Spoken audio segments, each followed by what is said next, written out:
Good afternoon. Good afternoon, everyone. Welcome to 115th Street Branch Library. My name is Jabu Masekela. I'm the branch librarian here at the 115th Street Branch. This afternoon, in celebration of New York is Book Country, we have the distinct pleasure of presenting to you this afternoon a reading and conversation on a very much talked about subject and a very much used word, and that is about love. Ms. Bell Hooks is going to speak to us this afternoon on her titled book, All About Love, New Visions. Ladies and gentlemen, please welcome Ms. Bell Hooks to the podium.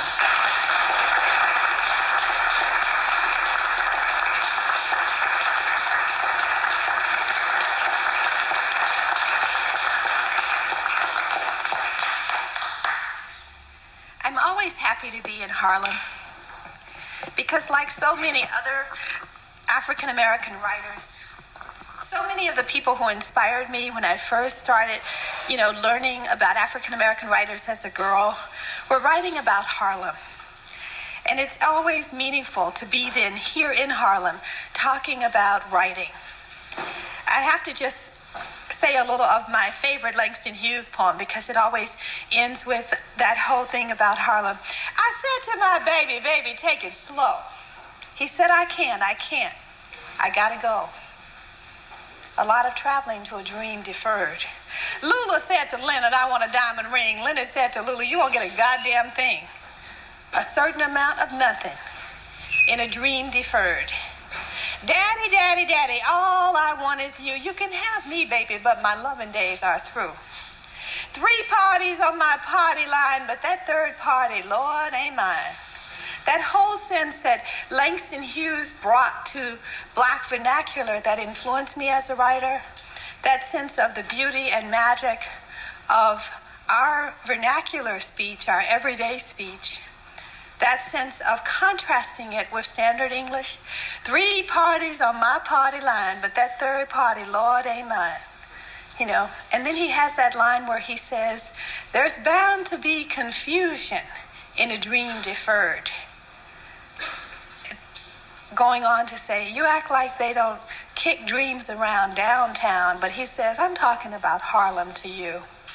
So I'm happy to be here in Harlem talking about the subject that's dominating my intellectual thoughts, my personal life, is thinking about love.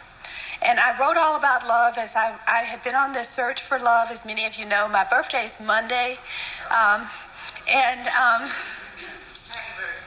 Thank you. And just thinking about that, the whole sort of place of love in our culture and talking to people and, hearing people's stories, hearing their heartache and their joys.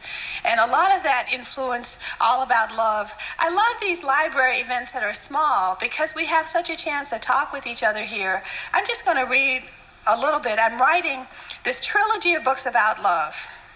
And All About Love, New Visions was the first book in the trilogy, and the second one, which I'm going to read just a snippet from today, is called Salvation, Black People in Love. And the third one will come out some time from now, but I'm even writing my next children's book is about love. It's called Homemade Love. Because as you'll hear me read about, one of the things that I found as I talked about love was that children, and particularly African American children, were often very cynical about the place of love in their lives, and that was so difficult to hear. And when children would say to me, I don't think love exists. And so I think it's interesting, too, that we don't think of children as often in this culture, which is so anti-child, as thinking deeply. But children think very deeply about love, and I know I did as a child. And I'm going to just read that first opening to All About Love, and then the second part. From Salvation. When I was a child, it was clear to me that life was not worth living if we didn't know love.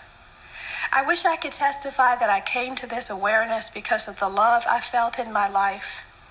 But it was love's absence that let me know how much love mattered. I was my father's first daughter. At the moment of my birth, I was looked upon with loving kindness, cherished and made to feel wanted on this earth and in my home. To this day, I can't remember when that feeling of being loved left me. I just know that one day I was no longer precious. Those who had initially loved me well turned away. The absence of their recognition and regard pierced my heart and left me with a feeling of brokenheartedness so profound I was spellbound. Grief and sadness overwhelmed me. I didn't know what I had done wrong, and nothing I tried made it right. No other connection healed the hurt of that first abandonment, that first banishment from love's paradise. For years, I lived my life suspended, trapped by the past, unable to move into the future. Like every wounded child, I just wanted to turn back time and be in that paradise again, in that moment of remembered rapture where I felt loved, where I felt a sense of belonging. We can never go back. I know that now. We can go forward. We can find the love our hearts long for, but not until we let go grief about the love we lost long ago when we were little and had no voice to speak the heart's longing. All the years of my life, I thought I was searching for love. I found retrospectively to be years when I was simply trying to recover what had been lost, to return to the first home, to get back the rapture of first love. I was not really ready to be loved or to love in the present. I was still mourning, clinging to the broken heart of girlhood, to broken connections. When that mourning ceased, I was able to love again. I awakened from my trance state and was stunned to find that the world I was living in, the world of the present, was no longer open to love. So that's the beginning of All About Love. And there are some seats up here in the front for people who, if they want to come on up. And then I just wanted to read you the beginning of Salvation, Black People in Love, the new book that's coming out in February. And then we're just going to have a conversation together about love. The title of this passage is called We Know About Love. And you can see how it kind of works from, riffs off All About Love into this piece. Love and death were the great mysteries of my childhood. When I didn't feel loved, I wanted to die. Death would take away the trauma of feeling unwanted, out of place, of always being the one who does not fit in. I knew then as a child that love gave life meaning. But it disturbed me that nothing I heard about love fit with the world around me. At church, we learned that love was peaceful, kind, forgiving, redemptive, faithful. And yet everybody seemed troubled in their relationships in my life. Even as a child, I pondered the gap between what folks said about love and the ways they behaved. As a young woman hoping to find love, I was disappointed in the relationships I witnessed and troubled by my own efforts. Even though I was coming into womanhood at a time of free love and open marriage, I dreamed of being with a partner for a lifetime. My visions of marriage had been shaped by the relationship between my maternal grandmother and grandfather, who had been together for more than 75 years. I write about them a lot, Bebe and Daddy Gus, because they had what Fred Newman, the therapist, calls radical acceptance of each other. They had the curious blend of togetherness and autonomy that is needed in healthy relationships, but difficult to find. From my college days to the present, most folks I encounter consider it foolish and naive of anyone to want to spend a lifetime with a partner. Again and again, they point to divorce rates, continual breakups among gay and straight couples as signs that spending a lifetime with someone is just not a realistic desire. Cynically, many of them believe that couples who remain together for more than 20 years are usually unhappy or just coexisting. That's certainly true of many marriages. My parents have been together for almost 50 years, but have not managed to create a happy household.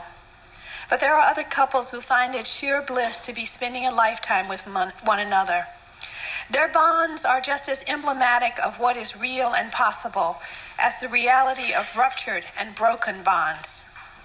I'm going to pass through this and just get to the end so we can talk more. And I begin here to talk about celebrating lasting love and all about love, and then going into the public schools for my tour, because that was when I really talked with so many children about love. And I was continually distressed to hear Black children of all ages express their deep conviction that love doesn't exist. Time and time again, I was shaken to my core hearing young Black folks emphatically state, there's no such thing as love. In All About Love, I define love as a combination of care, knowledge, responsibility, respect, trust, and commitment, calling out the extent to which our nation has become cynical about love, and that it should come as no surprise that pervasive lovelessness, the lovelessness I write and talk about, is not only most deeply felt in the hearts of children, but that would be among those groups of children, Black girls and boys, particularly the poor, who are collectively disenfranchised, neglected, or rendered invisible in this society, that I would hear these sentiments frankly acknowledged. When asked about anti-racist struggle by critics who didn't understand the need for militant protest years ago, playwright Lorraine Hansberry used to say, "The acceptance of our present condition is the only form of extremism which discredits us before our children." I want to read that again because I think it's so deep when we're talking about love and Black life. The acceptance of our present condition is the only form of extremism which discredits us before our children. Are you with me here? Because I can't tell if you're listening to me or not. Standing before Black children who tell me there is no love in clear, flat, dispassionate voices, I confront our collective failure as a nation, as African Americans, to create a world where we can all know love. This book, Salvation, Black People and Love, is a response to this crisis of lovelessness. It dares us to courageously create the love our children need to be whole, to live fully, and to live well. Early on in our nation's history, when white settlers colonized Africans through years of indentured labor and slavery, they justified these acts of racial aggression by claiming that Black people weren't human. In particular, it was in relation to matters of the heart, of care and love, that the colonizers drew examples to prove that Black people were not human, that we lacked the range of emotions accepted as a norm among civilized folk. You know, when I first started writing this book about Black people and love, and I would talk to people about it, people would say, well, are you trying to say that, there's something different about Black people and love? And I said, yeah, because we're the people in this country that have had a whole history of being dehumanized on the basis that we were not capable of love. In the racist mindset, the enslaved African was incapable of deep feeling and fine emotions. Since love was considered to be a finer sentiment, Black folks were seen as lacking the capacity to love. When slavery ended, many of the racist stereotypes that had been used to subordinate and alienate Black people were challenged. But the question of whether or not Black people were capable of love, of deep and complex emotions, continued to be a subject for heated discussion and debate. I talk here about how in the early 1900s, lots of Black writers were actually openly debating the question of, were Black people able to love? Because there was Richard Wright saying, we had been so dehumanized and traumatized by slavery and racial aggression and white supremacy that we could not love. Hurston's novel, Their Eyes Were Watching God, shared that love was not only possible among the poor and oppressed, but a necessary and essential life force. In her provocative novel, The Street, Ann Petrie offered the world an image of black heterosexual love, where black men betray black women through sexual objectification and manipulation. Opportunistic greed leads the black male hero to assault and disrespect the integrity of the black female who loves him. Wright offered to the world in his protest novel, Native Son, an image of blackness that made it synonymous with dehumanization, with the absence of feeling. His character, Bigger Thomas, embodied a lovelessness so relentless, it struck a chord of terror in the minds of black activists who had been struggling to counter similar images of blackness emerging from the white imagination. For those of you who are just coming in, I'm reading from my new book, Salvation, Black People in Love. You haven't missed very much, and we're going to have a conversation when I'm done. You know, Wright was critiqued by Baldwin in Hansberry, and in Nobody Knows My Name, Baldwin declared, I suggest that the role of the Negro in American life has something to do with what our concept of God is. To be with God is really to be involved with some enormous, overwhelming desire and joy and power which you cannot control, which controls you. I conceive of my own life as a journey towards something I didn't understand, which in the going toward makes me better. I conceive of God, in fact, as a means of liberation and not a means to control others. Love, Baldwin writes, does not begin and end the way we seem to think it does. Love is a battle. Love is a war. Love is a growing up. No one in the world, he wrote, knows more, knows America better, or loves better than the American Negro. In the mid-60s, Hansberry told a group of aspiring young black writers that if they wanted to understand the meaning of love, they should talk to black people. They should talk to black folks and, quote, ask the troubadours who come from those who have loved when all reason pointed to the uselessness and foolhardiness of love. Daringly, she stated, perhaps black folks shall be the teachers when it is done. Out of the depths of pain we have thought to be our sole heritage in this world, oh, we know about love. And that's what this first chapter of the book is called, We Know About Love. So that's enough of a beginning, and we can have our conversation together.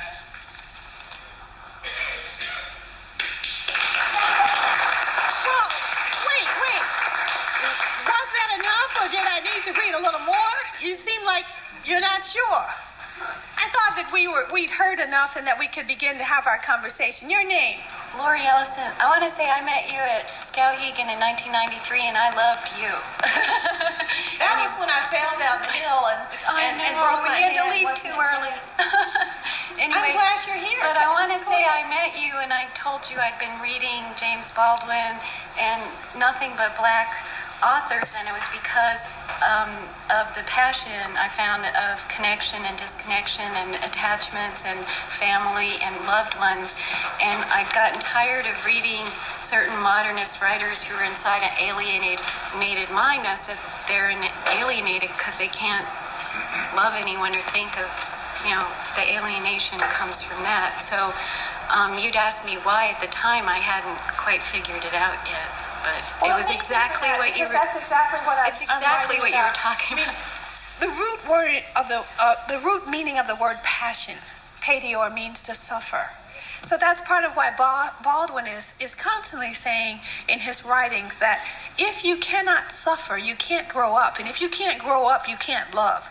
But I think that Baldwin and the other black writers who have written about love in the past would be somewhat distressed by looking at black folks today and what's happening with us in relationship to love. Another question. Your name, Tanya. Just speak loudly so people can hear you. That Lorraine Hansberry quote was so deep that it completely went over my head, and I would like you to discuss it and read it and discuss it. You mean where she's talking about black folks as troubadours? Or extremism. Oh, when she says that first quote about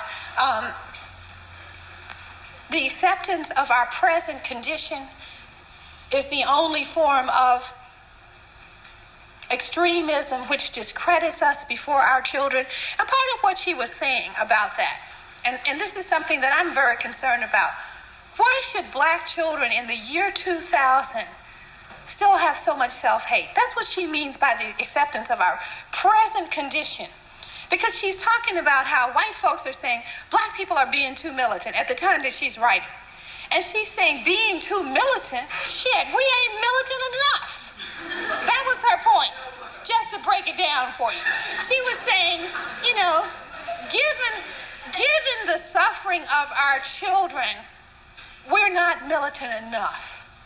I mean, do you realize how many black children die every single day in this country because they are pouring bleach on their skin or some other chemical or doing some other damage to themselves because they have been made to feel that they can't be loved but for who they are? And if you know black children, I know a lot of you work in the public school system that are here. Some of my students are here who are teachers. You hear children will tell me, well, I can't be loved. And you'll say, well, why can't you be loved? Well, my hair isn't the right kind of hair. And they're getting it so soon, so early. And that's what Hansberry means when she says the acceptance of our present condition.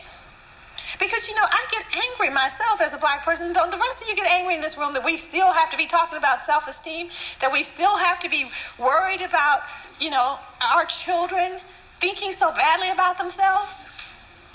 And when we've got MTV and all this other foolishness making it worse, we can't even find a dark-skinned person on MTV, especially if she's female.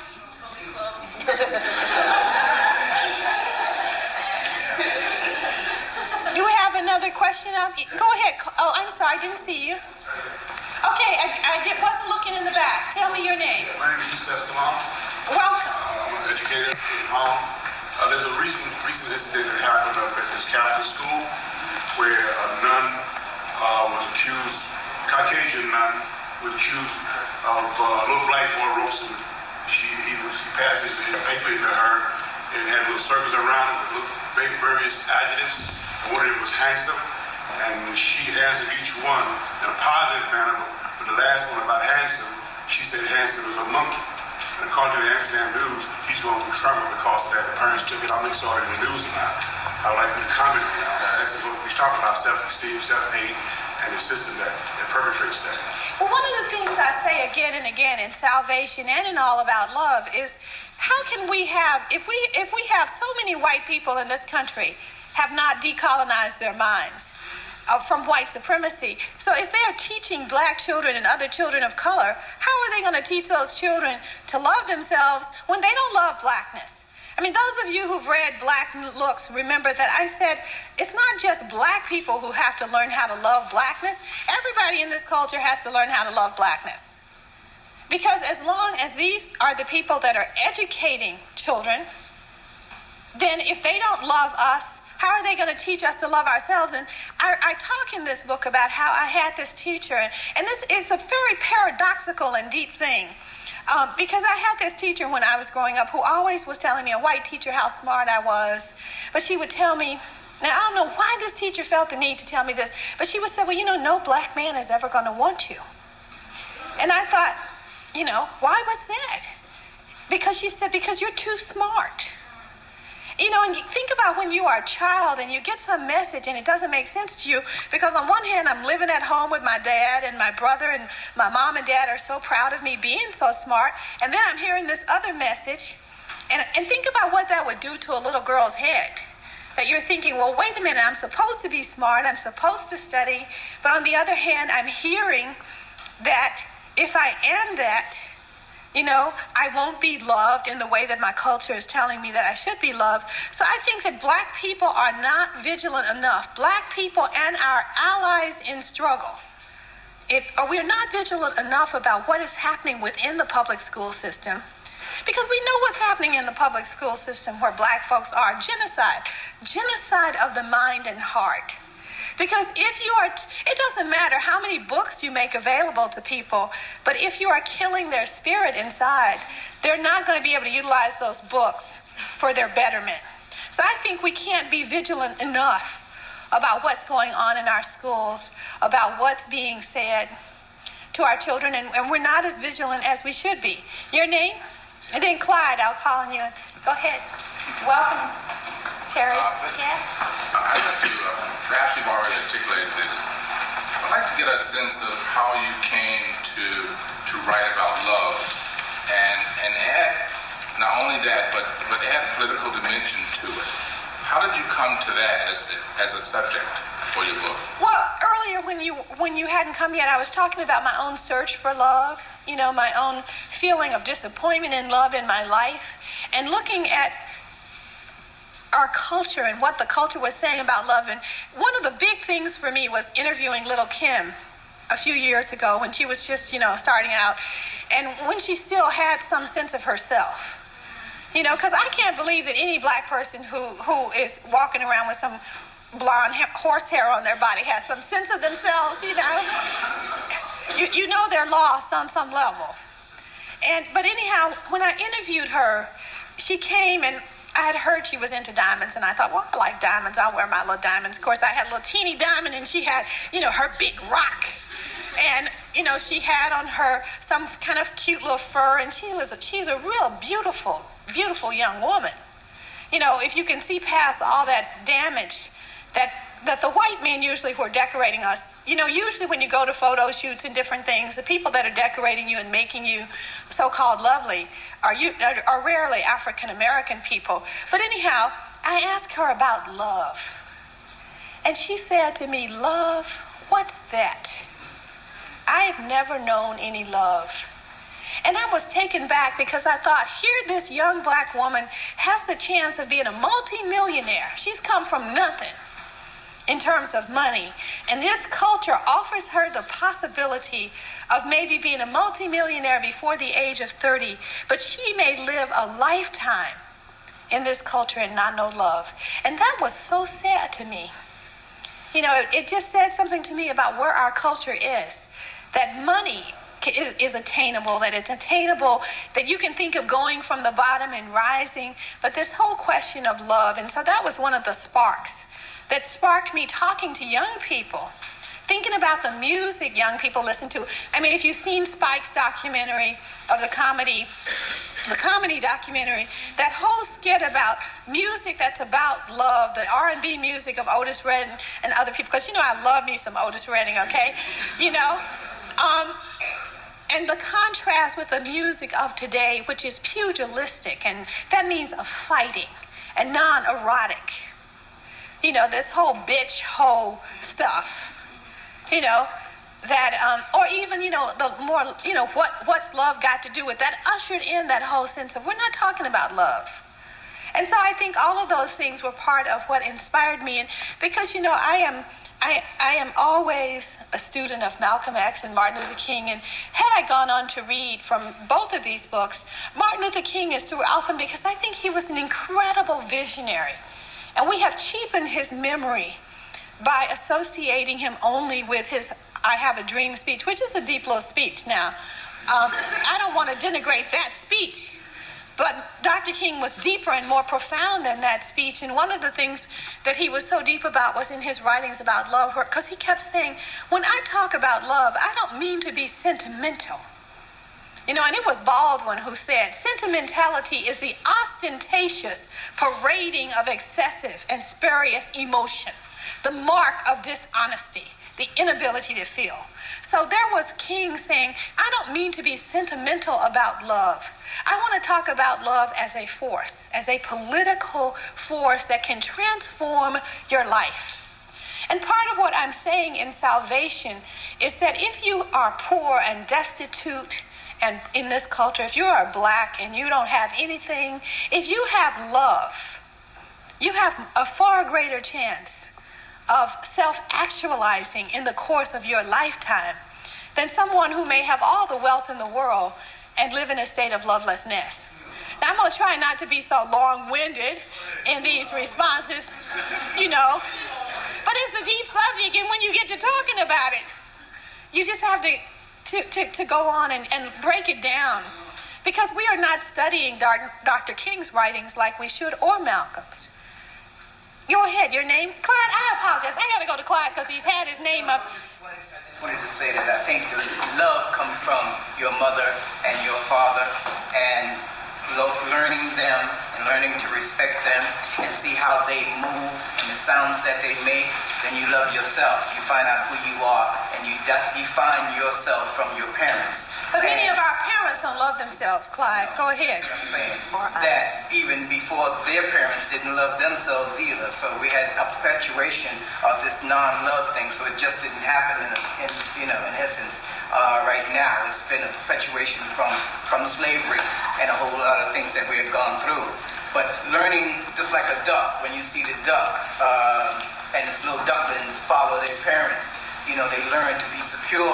They learn how to move and where they're going, and they kind of confirm with that, and so absolutely. And understanding that they're more confident, and they find you know how to be, how to move, how your culture, Absolutely. I mean, you were just giving us a breakdown of the psychoanalytic writing about love, like from Jessica Benjamin and other people, where we learn love through recognition.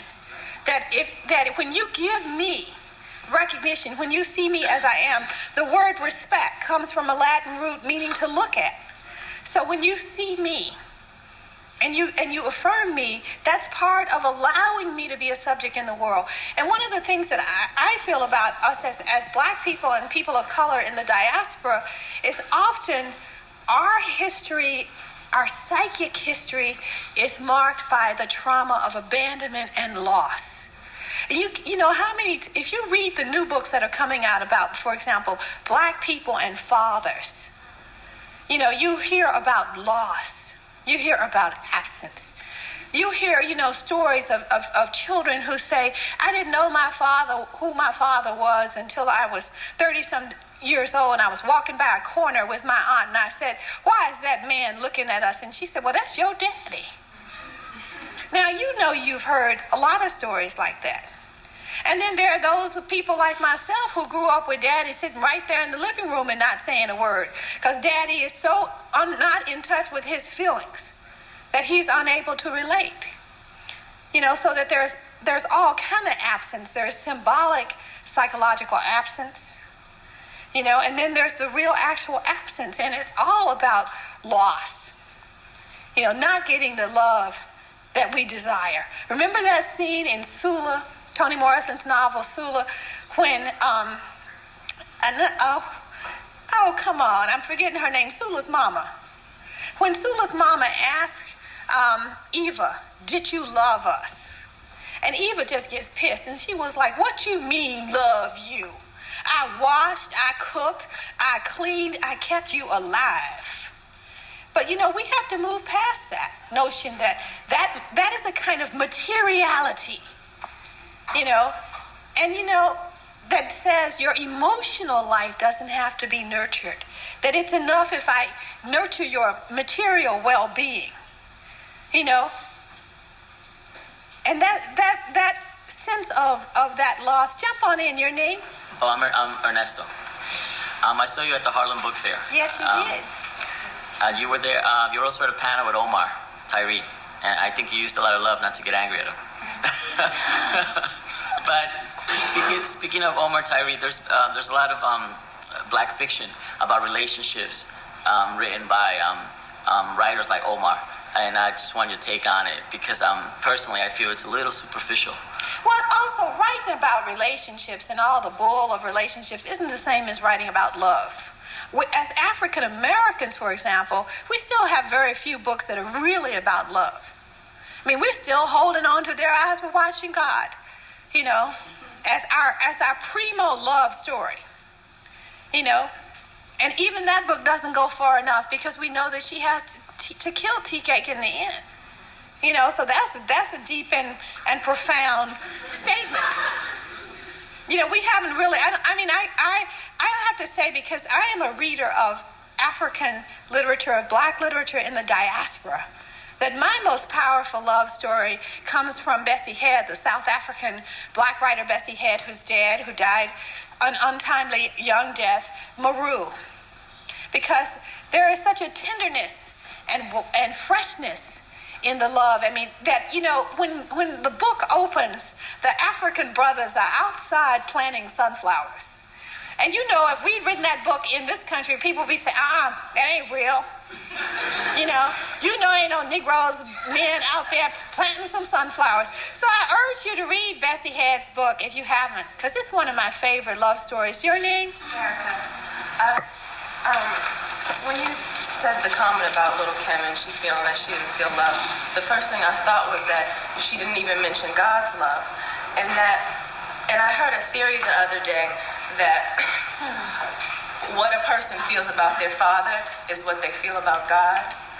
And you mentioned it earlier. You said and something having to do with God. And so I wondered if you could expand on that, because I agree that if we're not feeling love from our parents or from around us, then we don't acknowledge or feel or have a problem with God's love.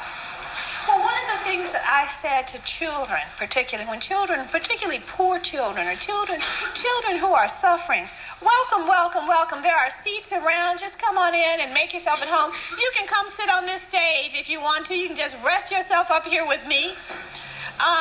We're happy that you're here. We're talking about love. We just had a question that had to do with, if you don't get love from your mother and your father and certain kinds of recognition, what is that love in relationship to God? Now, I think particularly that we know that religion comes from a root word meaning to rejoin. That black people have always found a liberatory theology in Christianity. One that helped many black people to love ourselves when we weren't seeing that love. It's like when Sojourner Truth says, when I cried out with a mother's grief, none but Jesus heard. But in that sense of, Christianity in the church, many of us found a message of redemptive love. So if our parents didn't give that, we might come to that sense of love from our understanding of the divine. I was giving a talk last weekend at the High Museum in Atlanta, and I was quoting a favorite passage of mine, which was the title of my talk. I have loved you as the Father has loved you. Dwell in my love. And I think that for me, certainly Christian mysticism was a place that touched me as a child when we would sing those songs about love, and that I would think about myself. And I think children, again, are deep thinkers on this stuff. Children hear this stuff and they think about it.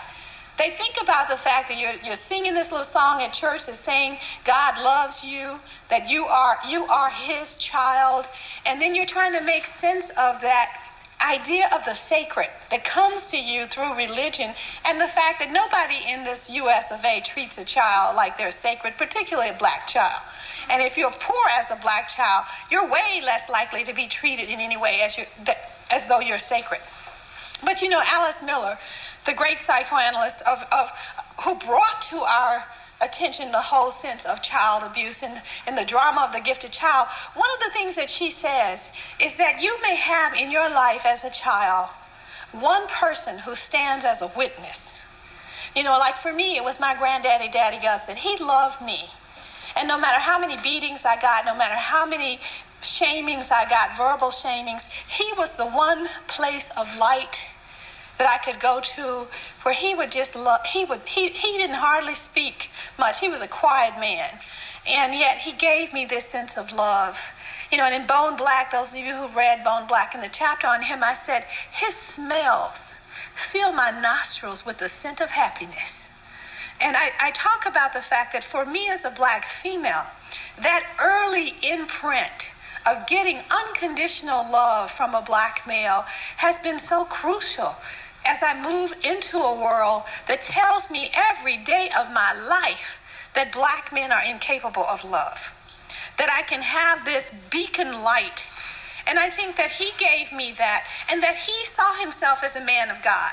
I mean, we can't really talk about black people and love without talking about Christianity and the impact of Christianity on our thinking as a people as we sought our freedom or what have you.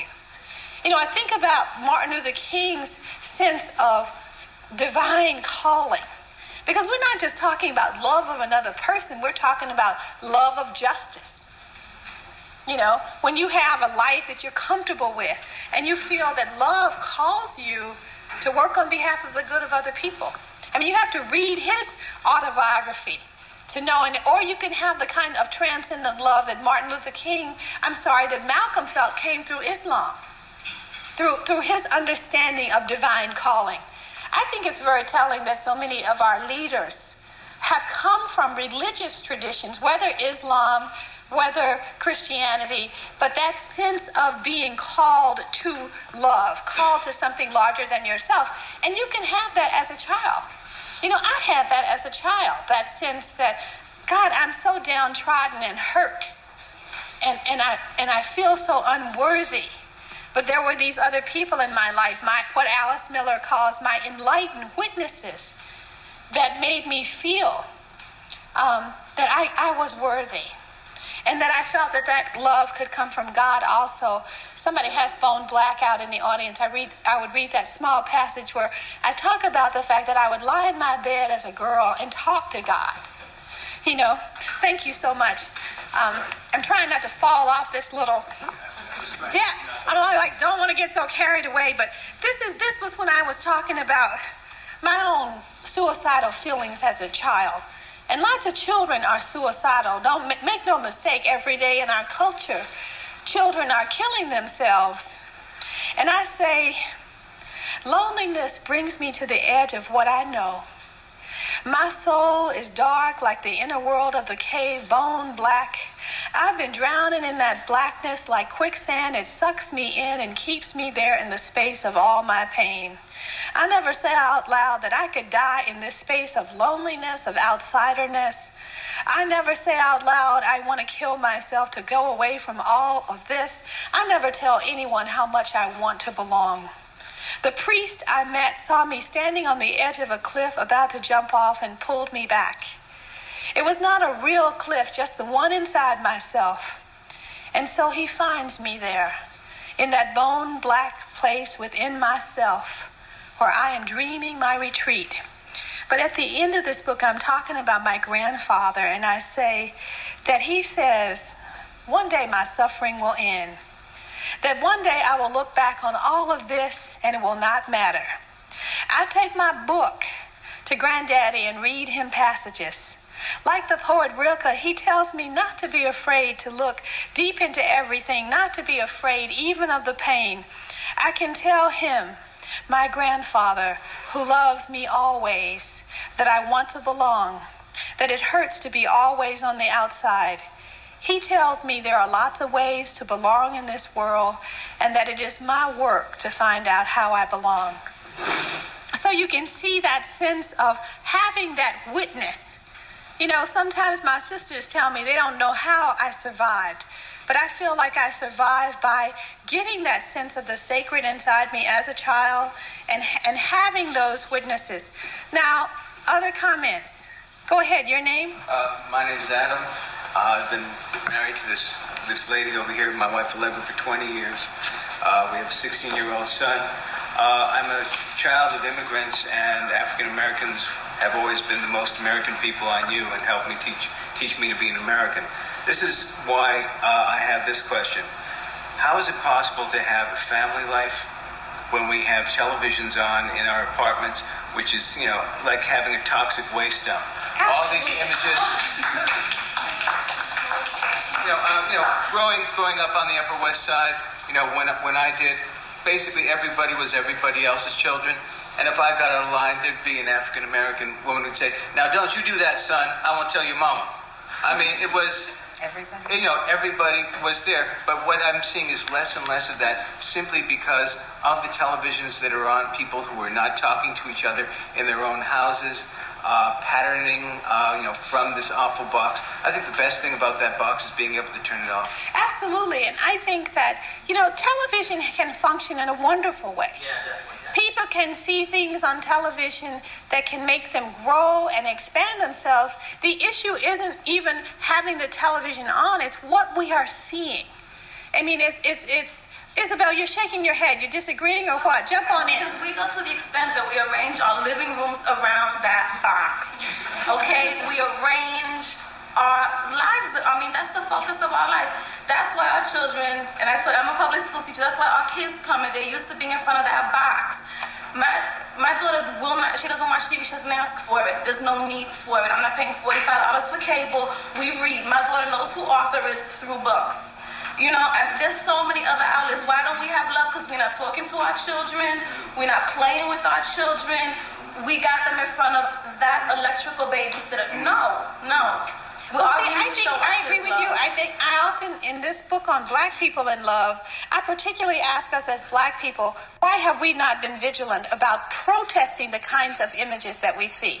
When was the last time anybody in this room participated in a boycott about a type of image that you are seeing? You know what I'm saying? And especially us as Black people, because we just accept any old thing, and now we say, "Ooh, they making money, it's okay." You know, I was telling people about the Green Mile and how all these white friends of mine were telling me to go see the Green Mile. And then I saw the Green Mile, and there was lots in it that moved my spirit. But then I think, here we have another plantation movie that even when the black man heals all the white people, he still got to die for a crime that he doesn't want to commit. And not only that, the black man is asking the white folks to kill him. You know, you can just wonder why Alice Walker had to write sometimes that white folks are a miracle of affliction. Because, I said they could dream all this other shit up. They could dream him as a healer, but they could not dream him getting free from a crime he did not commit. You link that to our political struggles to free Mamiya or all the people on death row. And since I'm talking about it, the children on death row. Do you realize how many children there are doomed to live their lives out in prisons for crimes that are small, that are in comparison to the larger war crimes of this white supremacist, imperialist, capitalist patriarchy? You know I had to go there and call it out. Go ahead, jump in. Now come up back over here. I'm Jean. I teach criminology in the Bronx at Fordham, and that's one of the things I wanted to say is that I agree with a lot of things that are said, but I think some of it is too individualistic almost. I agree we should definitely condemn teachers who say things that encourage kids to hate themselves, but I think a larger problem which affects even more kids is the physical state of these schools, the overcrowded classrooms. Similarly, we talk about kids maybe not being attended, parked in front of the TV because their parents are absent. Where are their parents? We're incarcerating them. 80% of the people who are currently incarcerated have children under the age of 18. That is, I think, as much of, if not more, has just as much impact. I think it's easy to people are working. One of the things, too, that, we can be sold this bullshit that every single black mother is on welfare and isn't working, but the vast majority of single mothers of all races in this culture are working, and they bear a tremendous burden in what do you do? What do you do when you work long hours and you just want to take a nap? Well, sometimes you sit that little kid in front of the TV and you say, watch this, and they're engrossed, and you get to take that nap. And so we have to talk, as we talk about love, in both books I try to talk about what are the societal conditions that are needed in order for us to create a world where people can love. Well, one thing is we have to create different work. The fact is we could deal with unemployment if we had job sharing. If we had better wages, if people could make a living wage working a part-time day, and all those other unemployed people could come on and work and make a living wage, and we'd have more time for love. We'd have more time to talk. People wouldn't be so dispirited. Because when you work all day, because it's not just children that are sitting in front of the TV, come on. A lot of you guys are sitting in front of the TV. When you come home from work and you're tired, and you want to escape into something. You don't want to have to think. So I think we have to really see that when we talk about love in this manner, a love that is the combination of care, knowledge, responsibility, and respect and commitment. We have to talk about time. Time to read to your child. Time to sit. Time to be quiet. When I think of love in my childhood, I think about when my mother loved to nap, and we loved even when we got to be grown. Mama, can we lie next to you?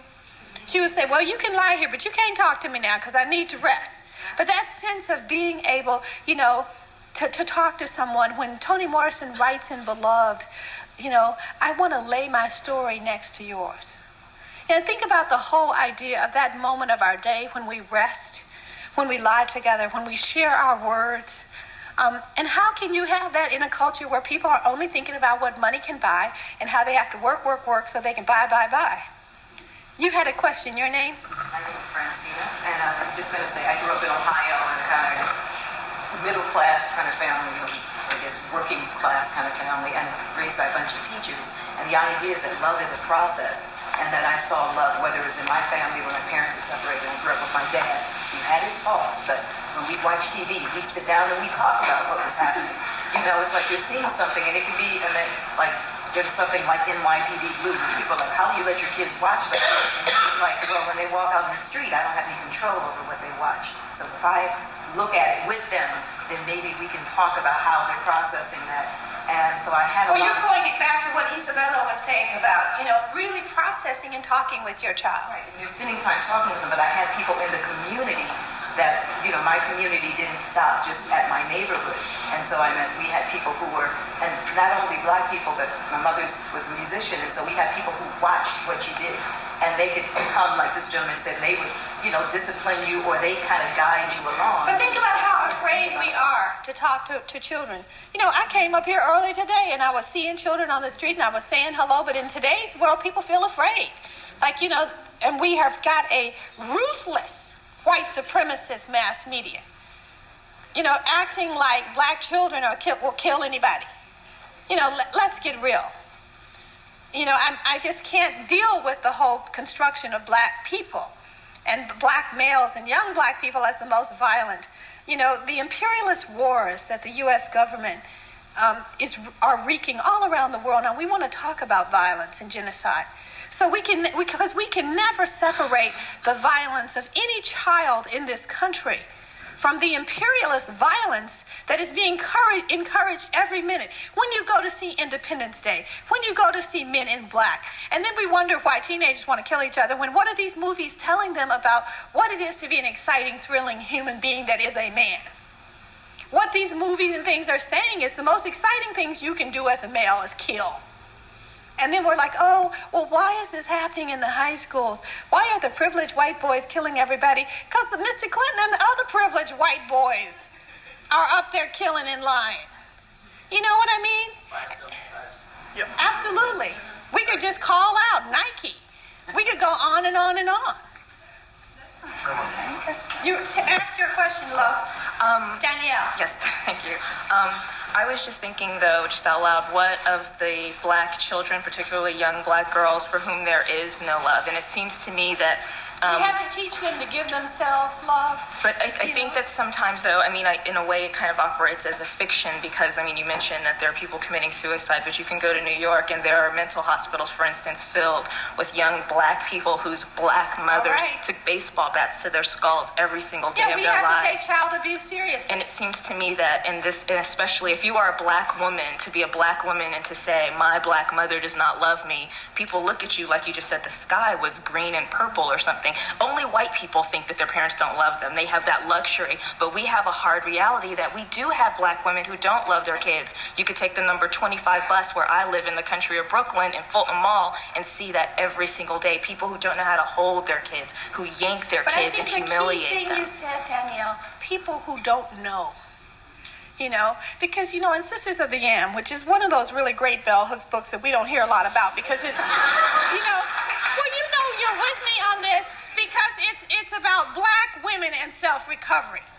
And when the white world doesn't feel like there's something to be had in these books for themselves, they don't talk about them. So that's like the underground bell hooks. But one of the things that my sisters sometimes get mad at me because I always write about their stories because I know their stories better than other people. But one of the things that I wrote about was my sister's household. One of my sisters, I have 5 sisters, that I felt there was a lot of verbal violence in the household.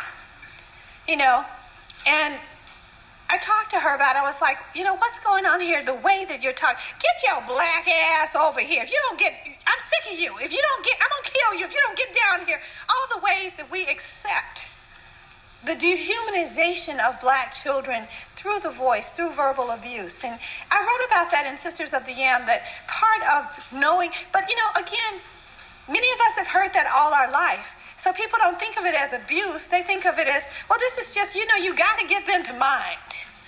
You know how we say that. You got to get them to mind. You got to do whatever, And it's very hard to me, we have to teach love. Because we're not born into this world knowing how to love. I mean, that's one of the things I say in All About Love, that we have to learn how to love. And think about how we have so many teenagers, black and white, having children and other races, and they don't know what love is. So how are they going to teach a little kid about love? So we have to start again with this whole question. To me, how can we teach love? Well, one, we've got to raise love. We've got to put it on the political agenda of blackness. Because a lot of these black male politicians who are patriarchal, who want money and fame, they're not interested in love. And they're constantly talking about what the black male needs and what the black male child needs.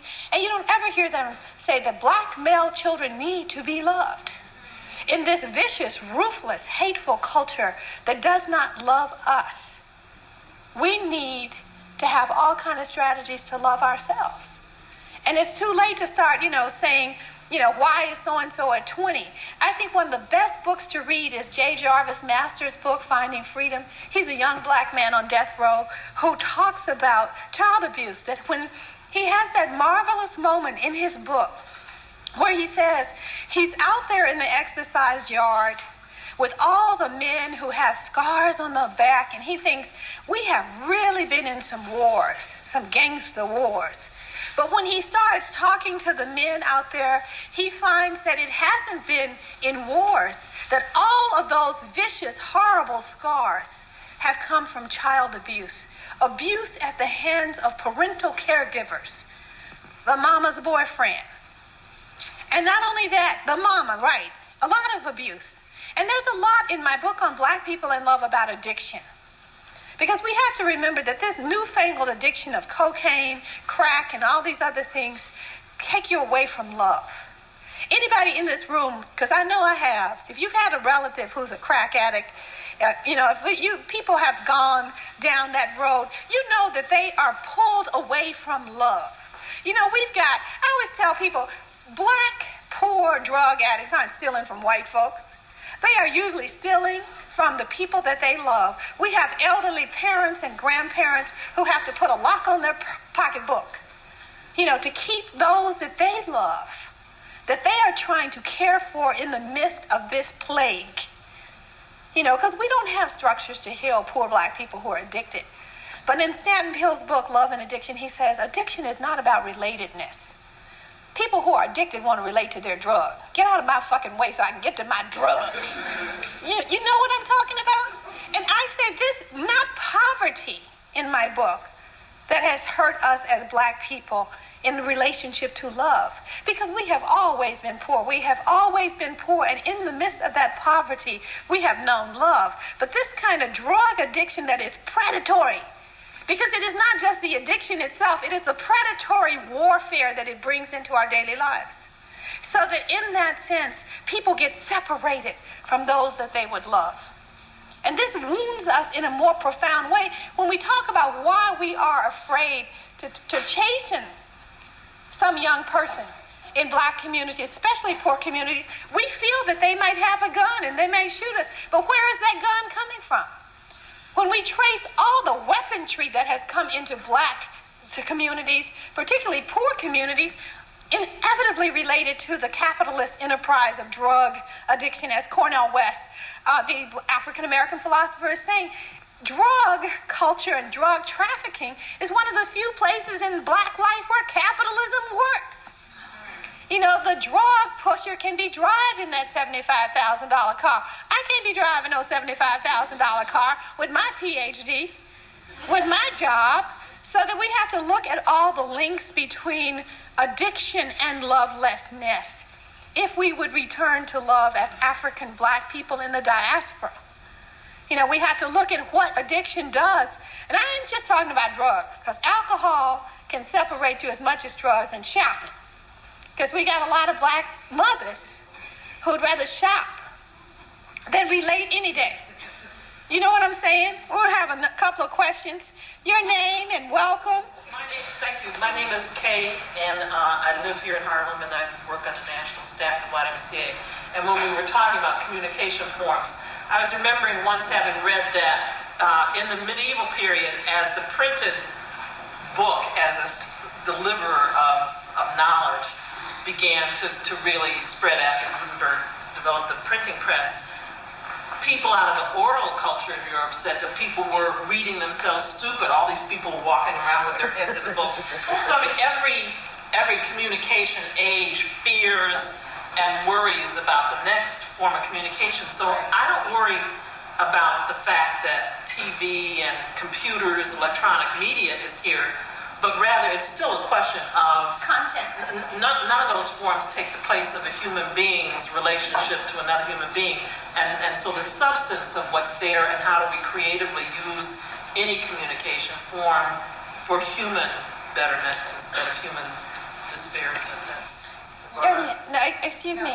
We have hands of people who haven't spoken before, so I'll call on them. Your name, sister girl? My name is Lucille. Thank you for coming. I read your book, Sisters of the Yam. It was fantastic. Thank you so much. It was really about black women, how they should respect themselves and how they should relate to each other. There's some sisters put another one down, and the thing about it, and you should work with what you have and look as nice as you can, and before you, and love yourself before you, even a man loves you. Absolutely. And you talked about your family, you talked about your sisters, and you talked about how you got your education, and some of them were a little bit, and you forged ahead. But it's a very good book, and I think every black woman should read it, Sisters of the Yam. And we should respect each other, and we should boost each other. And I got a lot of letters from black men about Sisters of the Yam saying, where is our book like this?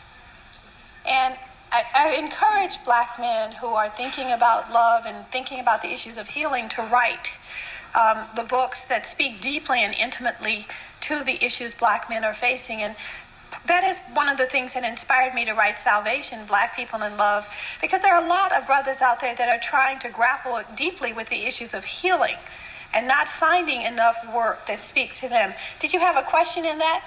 I saw your, yes. Well, I actually read that book. Your name? I found it useful myself. My name is Well, Daniel. thank you so much. And I passed that on. I mean, because particularly just it being in a family with black women, there was one part in that book where you talked about one of your sisters who was struggling with the care of her children and how you all criticized her, instead of stepping in and maybe seeing what strategies you could use to help her out. And it reminded me of a situation in my family as well when we were growing up with my sister and looking at her. Basically, it was that idea that, no, I'm not going to babysit him. That's your child, and you have to deal with it. So I got a lot of help and use out of that book. That's what I was sort of responding to. Thank you, but I hope that we will have more books that speak directly to the needs of young black men particularly, and black men in general, because we should have so many books, that we should be struggling to think, what book shall I take home today? And we don't have enough. We don't have enough books that speak to the heart of the issues that we face in learning how to love in the midst of this lovelessness. You had a question. Thank you so much. Picture this. Your mother, your sister, walking down the street, and a man called her a bitch. Think how they feel. They don't tell you that when you go and ask them. I say, imagine when you grow up and become a man, you have a daughter, and another man called her a bitch. I said, all right, think about it. I said, just, like from the Golden Girls, what you say, Sophia would say, picture this. I said, picture that. Picture it. And they said, and the other, I said, you come back here and listen to me. You have to approach them. And then he said, I hear you. I said, but then I don't like when a woman say a man is like a dog. See, this is how you gotta approach. That's right. You've got to. Well, you're talking about compassion. Right. You're talking about you recognize their humanity, so they give you back I said, that recognition. I hear a woman say a man is a dog. She's talking about my brother, my father, my son. All right. I said, a man could never be a dog because a dog doesn't have a soul. A man has a soul. Now, you may do a lot of dirty things.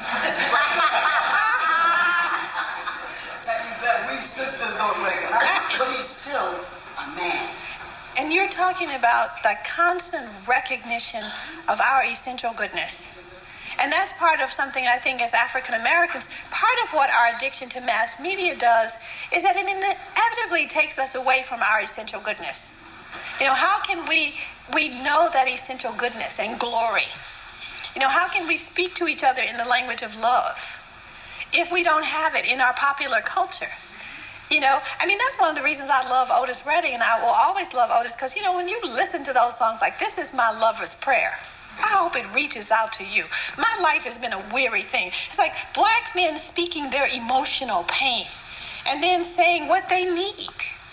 You don't see that in the kind of music, and I'm not going to downgrade rap. It's one form of music. But if we live in a culture where all our black children can listen to is that form of music and not know about Jackie Wilson saying, your love has lifted me higher, then that is genocide. That is cultural genocide. Because we're not learning the full holistic spectrum out of which we come. The music that, a love supreme, so that we can see black men who are, as Cornell would say, existentially self-reflective about their lives. And if our children cannot know about those men, cannot know about the critical thinking Billy Strayhorn did about his gayness, about his alienation as a child who knew he was gay but could play the piano, and who lived in your everyday black community struggling with the issue of his gayness, but who learned to love himself. So that when he came here to New York, to Harlem, to work with Dizzy Gillespie, he chose him because Dizzy Gillespie had dealt with his homophobia. Read Lush Life, don't just listen to it. Read about Billy Strayhorn's self-love as a gay man in this country, and how he projected that love into his music, into so many songs that he composed. See, these are the things that we can't just know about one form of contemporary music, but we don't have to downgrade that music either, because we can see there's all kind of rap against rape, rap against racism. There's lots of forms of popular music that it's the question of whether, this consumerist culture kills the music that is soul nurturing for us. I listen to old Aretha and I just want to stand back. You know what I mean? I was reading some quote that she wrote in 1967 where she says, there are some people who wish to contain what they feel. But the essence of soul to me is that you have to give voice to what you feel. 1967. A woman who has had a lot of heartache in relationships with men. Think about Etta James. If you read the lives, and Black People in Love, honey, I talk about these musicians that give us so much joy. Many of them, especially the women, come out of lives of tremendous suffering, of child abuse and abandonment, gay and straight, and it's deep. And we need to study it so that we can appreciate fully what is being given to us. When Tommy Dorsey says, when he hears, he's out on the road, and he hears that his wife has died in childbirth, and he says, I had a crisis of faith.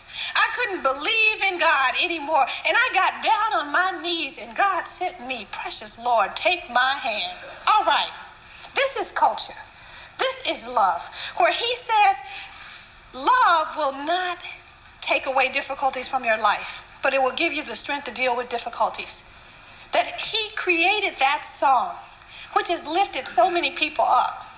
My grandmother's favorite song, sung at her funeral, because he put his heart and soul into that moment of saying, precious Lord, take my hand, lead me on, let me stand. I get tired, I get weak, I get worn. It's deep, isn't it? Okay, I think that I should take one more question and close and sign books. I just want to take a minute to say we are grateful for this library. We celebrate all the people. Because that if the forces of oppression had their way, there wouldn't even be any libraries in Harlem. So we have to come out, give the library and the librarians their due.